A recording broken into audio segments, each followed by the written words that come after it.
Yes, yes, yes. Have a look at those frames. Woo!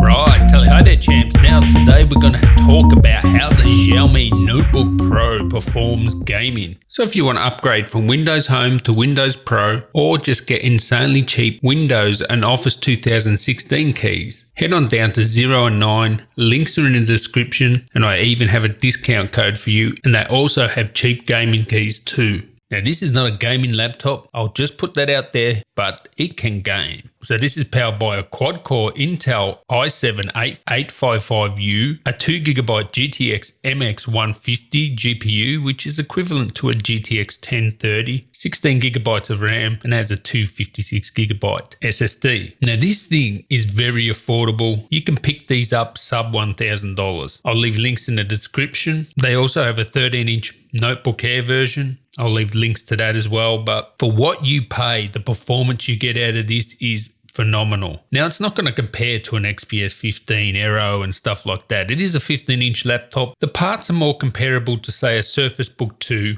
13-inch. Although the Surface Book 2 13-inch has a slightly more powerful graphics card. But they're the sort of specs it has because it has Ultrabook CPU, quad-core, the same CPU that goes in the XPS 13 or a Carbon or, yes, of course, the Surface Book as well. Now, another good thing about this is you can actually overclock the display to around 75 Hz. Although it won't have the fast response time as gaming laptops, that extra 15 Hz does make a difference. But to sum up gaming performance, we're talking 60 frames per second, low settings, 1080p. You were able to get well in excess of 60 frames per second GTA 5 at normal settings, well in excess of 60 frames per second Overwatch, CSGO, and even Fortnite at medium settings, like well in excess of 60 frames per second. Titles that are more demanding, like Deus Ex, you're only going to get 30 frames per second at low settings, so you will need to change those to 720p to get your 60 frames. And even PUBG, you're able to get your 45 frames per second at low 1080p. If you want over 60 frames per second, you will have to go to 720p on that. But 45, it's very playable at 1080p low settings, so I have no complaints here considering this isn't a gaming laptop. But anyway, let's get to the performance. So PUBG will get in 43.7 frames per second, 1080p low settings. Put that to 720p, you're getting over 50 frames per second. Fortnite on medium settings, I was getting 67 frames per second. Wow, that's pretty good. So that's at 1080p as well, so performs really well with that. 30 frames per second for DX Mankind Divided at low settings, 1080p. Put it down to 720p, you get 56 frames per second, so very playable. Witcher 3, which everyone tells me is more demanding than DX Mankind Divided, well, it's not. With Witcher, I was getting 33.5 frames per second at 1080p low settings, and if I bumped that down to 720p, I was getting 59 frames per second. Actually, really 60 frames per second because VSync was on. So Deus Ex Mankind Divided is actually more demanding. Now Overwatch, 90 frames per second, 1080p medium settings, and GTA 5 at normal settings, 1080p, 85 frames per second. Wow. So it's not a gaming laptop, but it games. And if you're just someone that wants a 15-inch laptop that's premium, it's thin, it's light, got enough power for video editing and enough power for gaming on the side, this has got you covered. Don't expect too much. All these games are very playable. One thing I did notice though, going through all these benchmarks, is it was starting to draw a bit of power from the battery. So the power supply cannot supply enough power for continuous gaming. Fortunately though, it didn't really affect the frame rates when it started drawing from the battery and the power as well. And in terms of noise, it's not that loud. And heat? What heat? I mean, like 60 degrees, like 65 max. It's like the heat is well controlled. So, and you can even overclock the GPU if you want. So this game's really well. Check out my live gameplay now of GTA 5. Telemetry in the top left-hand corner. I'd like to thank you for watching. And until next time, guys, tally ho. All right, tally ho there, champs. Let's see how this Xiaomi NoteBook Pro plays GTA 5, how it games, and spoiler alert, this thing can really game. So it has a 2GB MX150 graphics card, has 8th generation i7 quad-core CPU, the U parts, so the ones that go in the Ultrabooks, so we're talking XPS 13, MacBook, no, I nearly said MacBook Pro, no, they don't have the 8th generation, but you know, XPS 13, Surface Book 2, That they have this same CPU, and it performs pretty similar to the Surface Book 2 13-inch, so which has a GTX 1050 2GB. But as you can see, look at the frames per second. This is normal settings, 1080p, normal settings, and what else we got? We got G-Sync, not G-Sync, sorry, V-Sync off. So we're getting maximum frames per second here.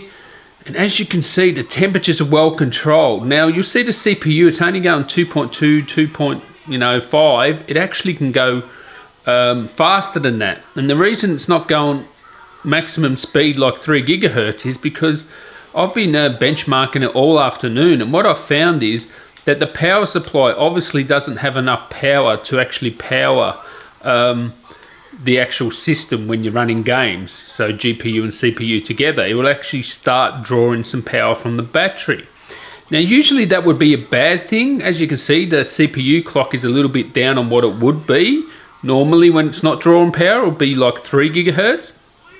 But you can see the frames per second, it's not affecting it. This is, you know, normal settings, 1080p on sort of like ultrabook parts here. This thing can game. You can really game on this, and you'll be able to play pretty much most games, lowish settings, you know, 60 frames per second. Some you'll have to go, holy cow. Some, come on, flip over. Some you will have to put to 720p, like say for example Deus Ex Mankind Divided and Witcher, you'll have to put to 720p. You get about 40 frames per second with PUBG, 45, and if you want that 60 frames per second, you will need to lower to 720p. But it's very playable. Pretty much every game I've played, very playable.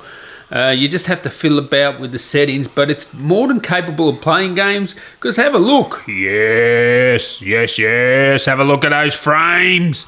Woo! Yeah, it's very... Oh, come on. Very playable, these games are. You know, you're playing GTA 5, like over 70 frames per second. And one thing to note is you can overclock this display. Some overclock to 75 hertz. I could easily get 70 on this. Some you can get 75 hertz. So it's actually really good for gaming and casual games like Civilization, Football Manager, Overwatch. I was getting like nearly 100 frames per second on Overwatch, and that was at medium settings. So you can see this is not meant for gaming. It's not a gaming laptop, but boy, it can game. It can game. Look at it. It's really good. So I have no complaints with this gaming. It'll get you out of jail. It's not a gaming laptop, so if you're a gamer first, don't buy this. But if you just want to, like, really inexpensive for a premium laptop, I mean, it's still $1,000 or whatever. It's not like bargain basement, but for a premium 15-inch laptop, pretty inexpensive for how premium it is, the parts it has, you know what I mean? It's like $1,000 cheaper than an equivalent of what a premium brand would charge, like, you know, the Dell, you know, HP, Lenovo, and even Microsoft. It's much more affordable, and it's very capable of gaming, and it's as good as, say, the Surface Book 2 13-inch. It's pretty much as powerful as that. It is slightly more powerful, the Surface Book 2 13-inch, because it is a GTX, whoa, hello, hold on, I'm just GTX 1050, whereas this is a MX 150, which is like a GTX 1030, but in the timeline and rendering in Premiere Pro, I don't notice that too much difference. So you're pretty much getting the power of a Surface Book 2 13-inch with the graphics card, more or less, you know, the same amount of power. And look at the thermals. Never overheats. Look, 68 degrees, 60. You can actually overclock the GPU on this. So I love this thing for gaming. It's not a gaming laptop, as I said, but you'll be very happy with the gaming performance. Of course, note that, you know, the really more demanding titles, you'll have to go very low 1080p and some to 720p. But it's a capable gamer. So that's it. I'll catch you in the next one. Tally ho!